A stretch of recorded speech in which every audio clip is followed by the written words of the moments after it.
Hi guys, and welcome or welcome back to my channel. My name is Lula and today I'm going to talk you through some of my favorite and most cherished chess items of all time. Saying all time might seem a bit dramatic as somebody who has only played chess for 5 years, but some of these items really do hold both sentimental value towards me and are also just really cool chess items in and of themselves. The first thing I want to start with is a book called Chess Queens by Jennifer Shahade. Chess Queens came out just a year or two after I had started playing chess, and reading it meant a lot to me. Being sent it as PR meant a lot to me because it was like the first item maybe I had ever been sent, or one of them.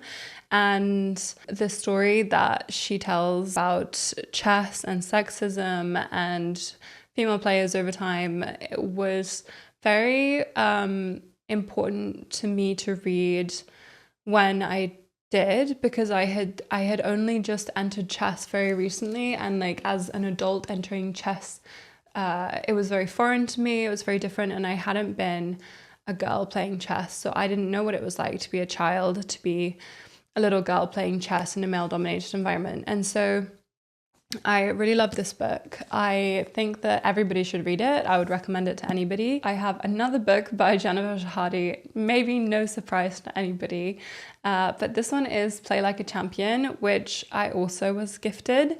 And the reason that Jen sent me this book is actually she was kind enough to include a position from one of my games in it. So of course, this immediately has a very strong sentimental value to me. Jen's book is full of tactics from chess games played between women, and a game that I played where I sacrificed a queen was in a French tournament in Cannes, and I need to find it. I remember when Jen told me that she was going to include a position, I thought she was talking about a different queen sac that I'd made, because I've made 2 queen sacrifices over the board in classical chess.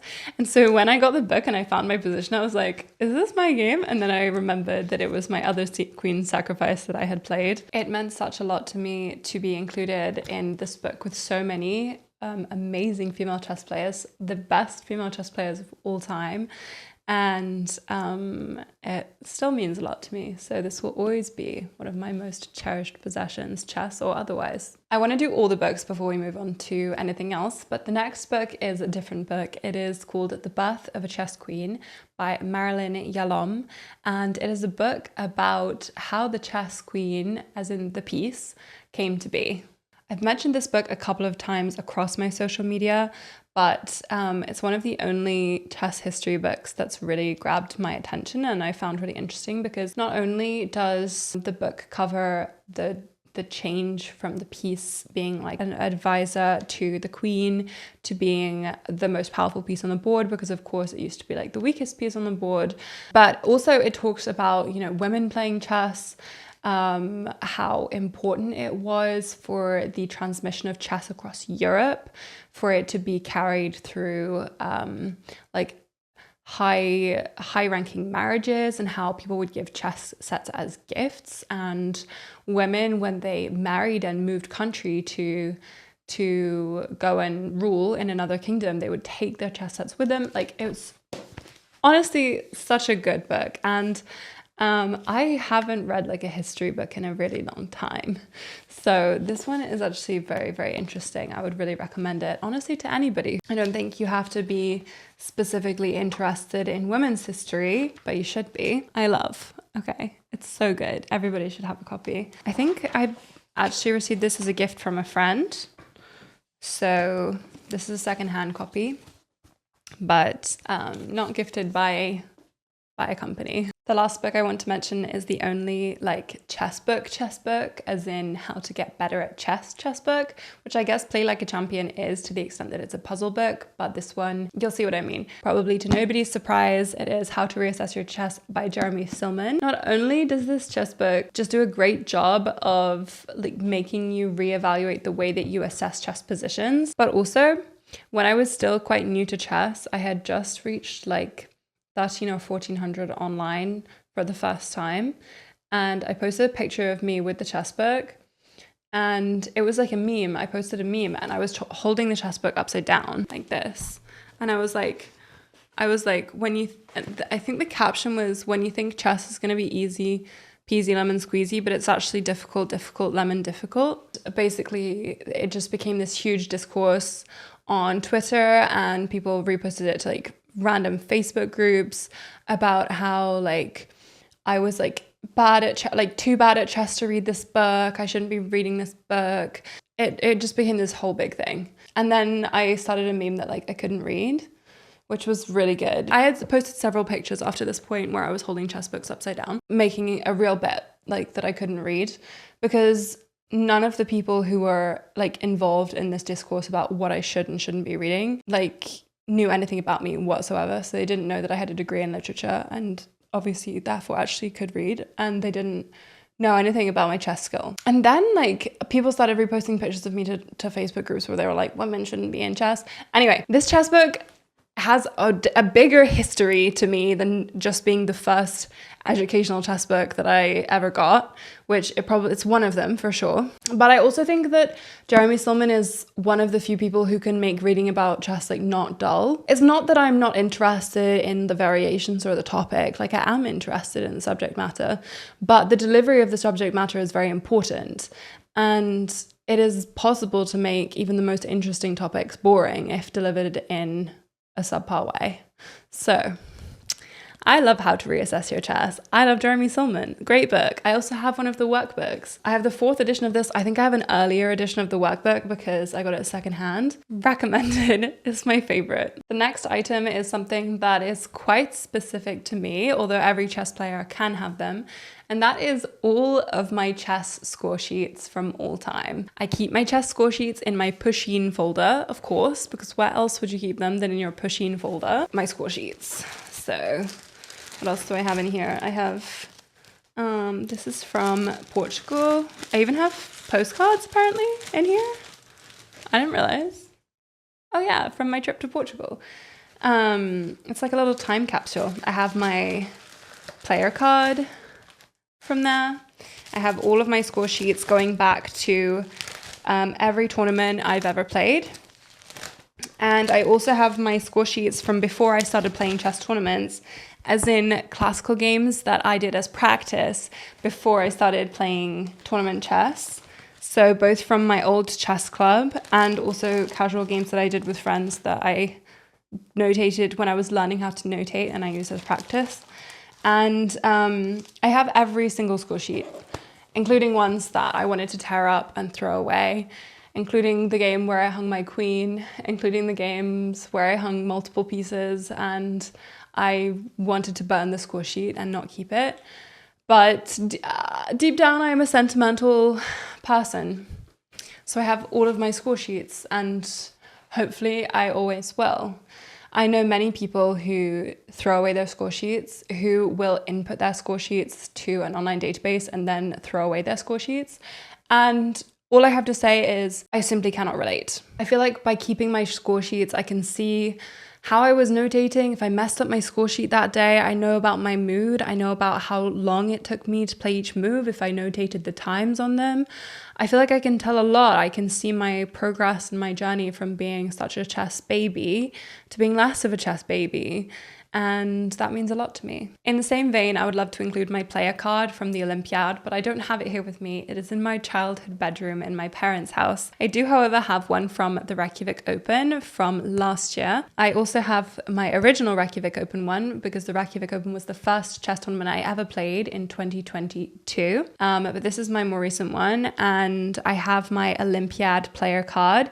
So if you haven't been to the Olympiad, at least at the one I went to, they have these big, like, kind of like whiteboards where you slot in the names of who's against who, and everybody has a giant player card with their rating on, and at the end of the tournament we were able to take ours home with us.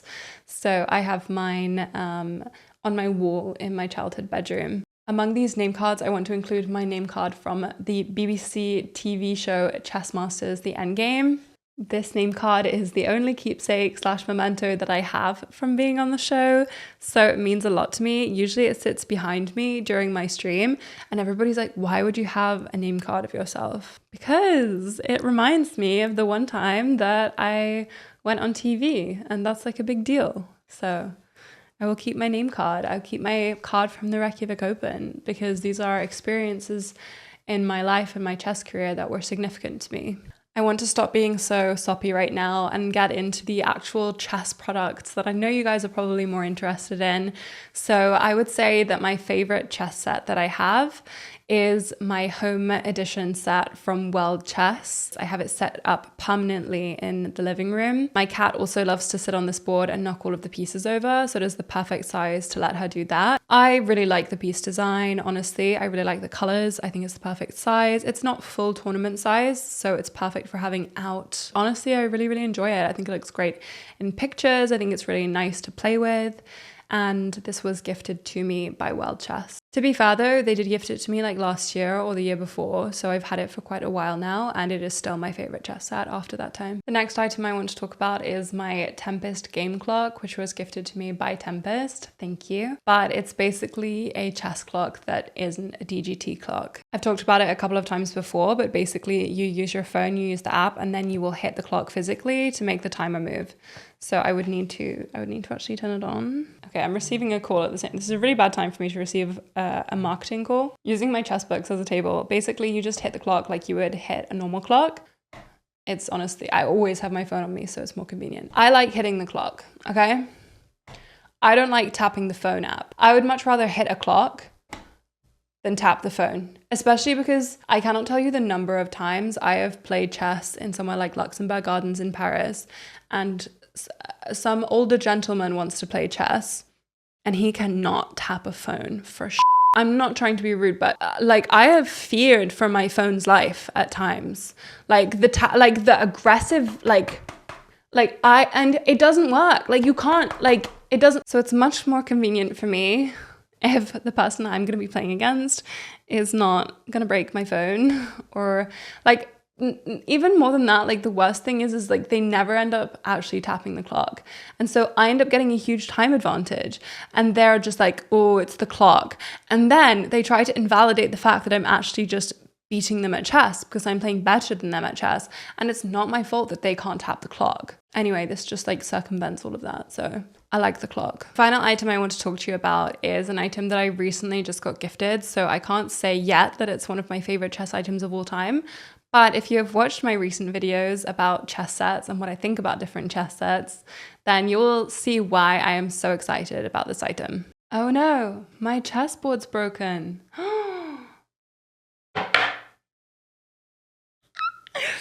So basically it's like a chessboard that folds, but without the stupid hinge and the backgammon pieces. So as much as I love my World Chess home set, like a full-size set hits differently. And this is pretty much very similar colors to my World Chess home set, so I already like those colors. I already know I like those colors. Yes, it does come with pieces, but like the magnetic aspect is by far the coolest thing. I also have a carry case that it comes with, so I can show you guys those more in depth another time maybe, but this I feel like is going to be a game changer for me in terms of how I feel about folding boards. Does it count as a folding board? I don't know. Anyway, I feel like it's a big deal. Also, I have these chess sunglasses from World Chess that they sent me a couple years ago as well, which I feel like if I wore these to a chess tournament, people would immediately estimate my elo to be at least 200 points higher than it already is, because they would be like, wow, she has chess sunglasses. She's probably really dedicated and cares and does her daily chessable and knows everything about the closed Sicilian. I don't, but they don't know that. I have many other cool chess items in my life. As you can see behind me, I regularly get compliments on my stream about my mittens poster, which is a chess.com displate from when they did the displate collab. And I actually got this at the Sweet Chess Championship because it was one of the display ones. And then one of the staff members was taking it home, and then one of the staff members gave it to me. So thank you.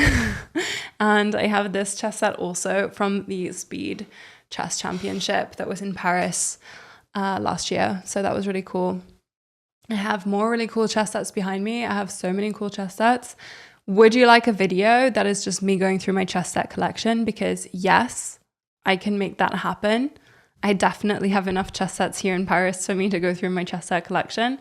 I wanted to keep this video to things that I really, really love because it's not my most used items, not my most used chess items, because my most used chess items would be like my plastic roll-up set, because I take it everywhere because it's portable and cheap and I don't really care if it gets damaged, for example. But the video that I wanted to do is my favorite chess items. So that's a different thing. But maybe also you would be interested in knowing about my most used chess items. So let me know if you want that video as well. Anyway, guys, I hope you enjoyed this video. Please like and subscribe if you haven't already. Leave a comment down below telling me what your most prized chess possession is. And I will see you in the next video. Bye, guys.